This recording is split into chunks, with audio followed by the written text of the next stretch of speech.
I'm here on the corner of Lewis and Wisconsin Streets outside the De Pere Fire Department and the future Malva Cultural Center. Today, we're going to learn all about the Development Services Department.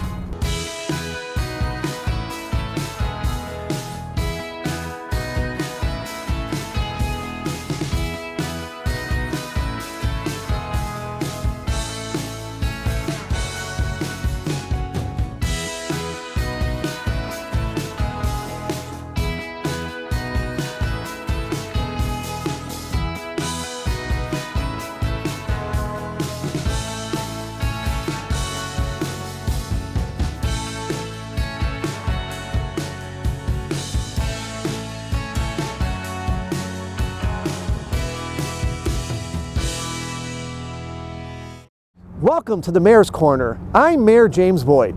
In each episode of the Mayor's Corner, we plan to take you to explore a different part of the city of De Pere as we discuss the latest happenings in our city. Plus, we'll take a behind-the-scenes look at various areas of city government.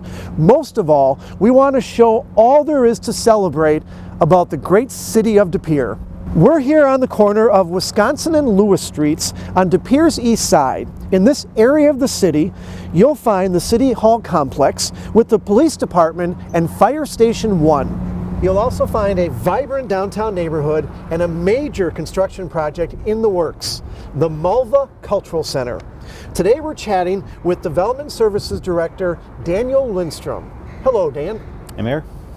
Dan, can you give us an overview on your background, how you got to De Pere, just some basic information? Yeah, so kind of going back to the education side, educated right here in the region at UWGB, went off to Ohio State, came back to the region, worked for the city of Green Bay actually, but made my way ultimately down into the consulting world for about a handful of years and made my way back to De Pere.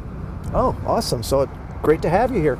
Can you explain for the citizens what Development Services actually does and some stuff they might want to be doing and overseeing right now in the city? Yes, so the Development Services Department, I refer to it as managing kind of the front, middle, and back end process of development. Our Planning and Zoning Division handles the front end of projects. Our GIS division kind of handles the day-to-day operations of data management and a variety of other elements. Our economic development kind of brings in the projects to the community, making sure that we're kind of attracting businesses and employees and residents to our region. And on the back end of it, we have our inspection division, which kind of handles the implementation of projects as we continue to move forward through redevelopment and development projects in the city. So you oversee a number of sub-departments, and they all play a key role in the development of downtown and beyond. Yep. Outstanding. How do you and the Development Services team collaborate with other organizations and the public to make continued progressive development in the downtown and beyond? Well, we understand that our department and the subdivisions inside of it can't act in silos. The Development Services Department, Planning, Zoning, GIS, all of them have to work with our partners, whether or not it's our nonprofits in our community, whether or not it's our utilities, and whether or not it's developers to kind of create a product that is best for the region. We understand that we can't act in those silos, and if we do, we're not going to get quality projects that everybody is proud of. And so we try to really work with those partners to create a product that, and as you see behind us here, that'll be a community asset, not just a product. And if those partners and or the public want to come into De Pere or are looking for locations or assistance, they can contact your office? Yes, they can contact my office, and actually, even if you're looking for some space in the downtown, one of our partners that we work on a regular basis with is definitely De Pere. And so definitely De Pere and myself can help you find a location in the downtown. If you're looking for a location in one of our commercial corridors or in our business parks, I'll be happy to have a conversation with anybody interested in coming to De Pere. That's awesome. Now in De Pere we have a lot of exciting projects going on. We're standing right in front of the Malva Cultural Center, which is destined to open 2023. This is a major project the likes the city has never seen before.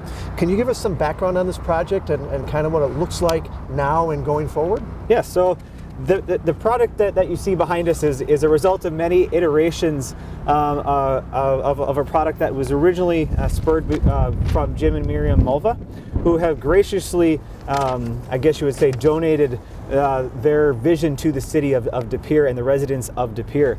The 75,000 square foot multicultural and arts center is really meant to be kind of that Smithsonian of the Midwest, and bringing in that level of exhibits to this region and allowing people to visit and see art and see culture and see other elements that they wouldn't be able to see unless they're traveling to Chicago, New York, other places around the world. So through their generosity, it's going to afford residents, visitors, the opportunity to see things that they never would be able to see otherwise.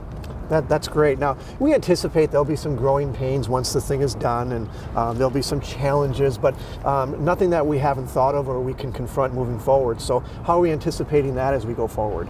So I don't know of any other community who has seen something of this nature come into their downtown and that scale compared to our scale of our existing operations, whether it mean our current businesses, our parking needs, and everything else. So as this comes to life, we'll continue to kind of monitor to how the city can help make improvements into our downtown through other public amenities, whether or not that means additional public plazas, and so we can retain the visitors that we have here. So as you mentioned, there are going to be growing pains, but we're hoping that with the continued vision with the De Pere Cultural Foundation, who is managing the project, through their vision and through the city's vision, we can kind of overcome anything that really is a result of this project. That's great. Now, there are more major projects coming to the area. It's not just the mall, the cultural center.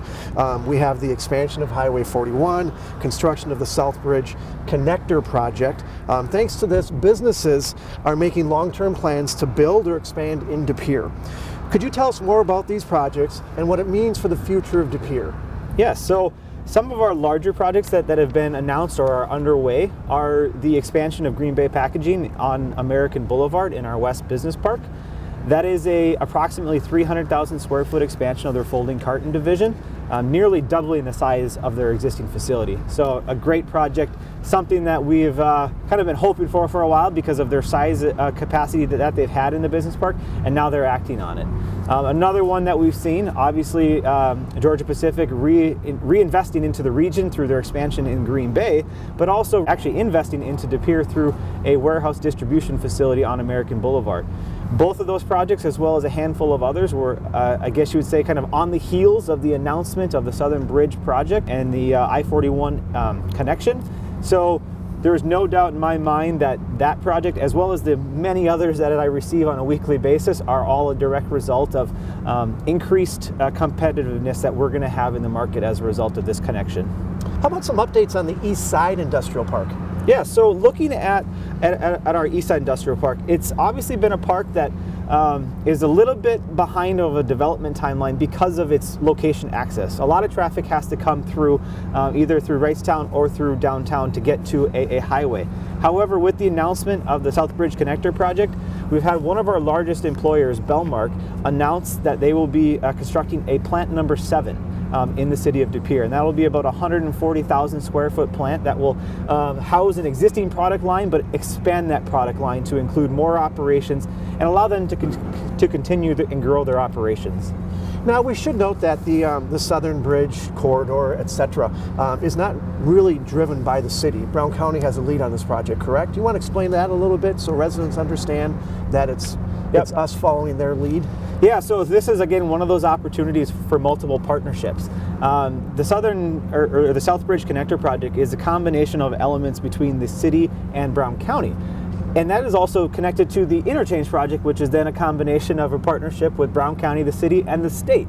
So all of those are all parts of this large project. And so the city doesn't have control of when things can go in or when things happen, but it is an ongoing partnership. And so Brown County is leading the charge on this one through the design, through the funding, and the city is supporting and helping where we can. And we hope that through that partnership and through hopefully some additional funds provided by the federal government over the next few years, that we can potentially bring this whole project online either on time or slightly before. So another player in the mix, the federal government. Exactly. And at this time, we have a pretty decent relationship with them as well too, and we want to keep that going. Yep.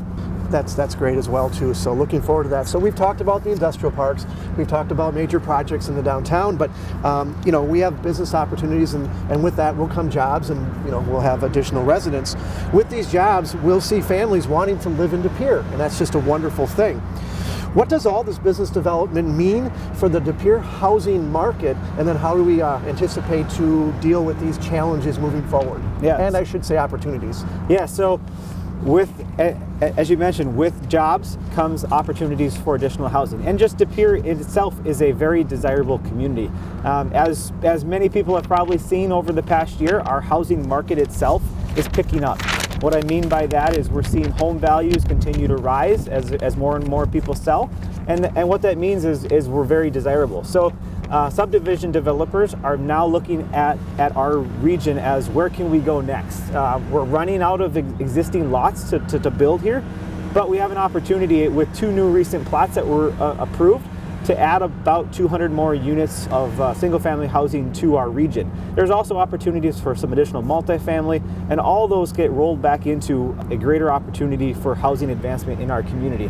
What a lot of people don't realize is when you have new housing in your community, you're actually opening up additional housing in your community to allow people to move up through their housing cycles. And so as people build new and move into a new subdivision, we're hoping that there are also De Pere residents or others from the region that are opening up a home for somebody else to continue to move up in. So that would allow somebody to move from a starter house into a newer house, and allow somebody from maybe the rental market to move into a first starter house as well. So, in addition to the housing market that we have in residential, we'll probably see some opportunities for some folks to live in the downtown with future developments in the next year, 2 years to 5 years.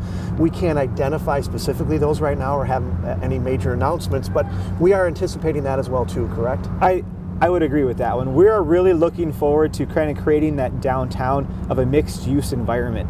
We have everybody who's asking for downtown to be walkable, downtown to have business and shops. But in order for those business and shops to be successful, they need rooftops and they need activity on an ongoing basis. And so when you have your downtown as only a destination for shops, you're really only going to be meeting a part of the segment. And so by offering a mixed use opportunity with residential, commercial, and retail opportunities, we're bringing De Pere into a much more vibrant and walkable community that everybody can enjoy. Great, exciting times, progressive, moving forward, not living in the past. That's what De Pere is all about. There's so much development and growth going on in our city. We want to get a bird's eye view at the changes we'll be seeing over the next few years. Let's take a look at that.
It is so cool to see how the city is changing and to see all we have to offer citizens with these developments. Thank you for all you do in leading the City of De Pere and the Development Services Department. Thank you very much, Dan. Thank you, Mayor.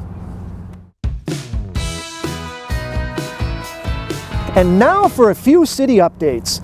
Fundraising continues for the Nelson Family Pavilion at Voyager Park, and we have new renderings of the facility to share.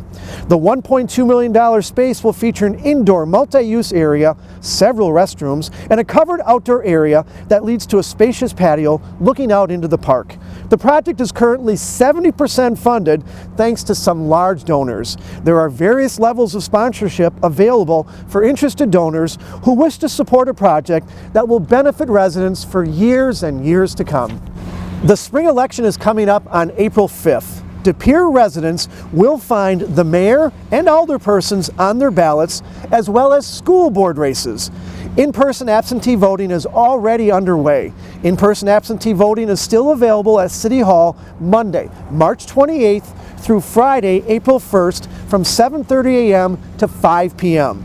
Those voting absentee cannot turn in a ballot via the built-in drop box at City Hall.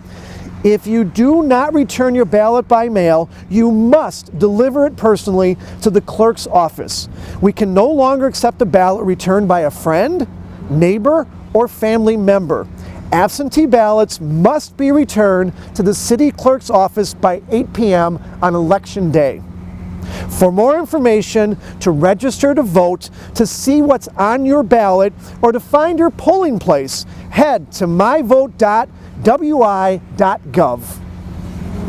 Finally, the city is looking for residents to serve the community by sitting on one of the many boards and commissions. We have opportunities available for various areas, including the Police and Fire Commission, Plan Commission, and Board of Appeals, just to name a few. For more information and background on each of these boards and commissions, please head to DePere.wi.gov. If you'd like to serve in one of these positions, please contact my office at 920-339-4040. That's it for this episode of the Mayor's Corner. We'll see you soon for another behind-the-scenes look at the City of De Pere and all it has to offer. I'm Mayor James Boyd.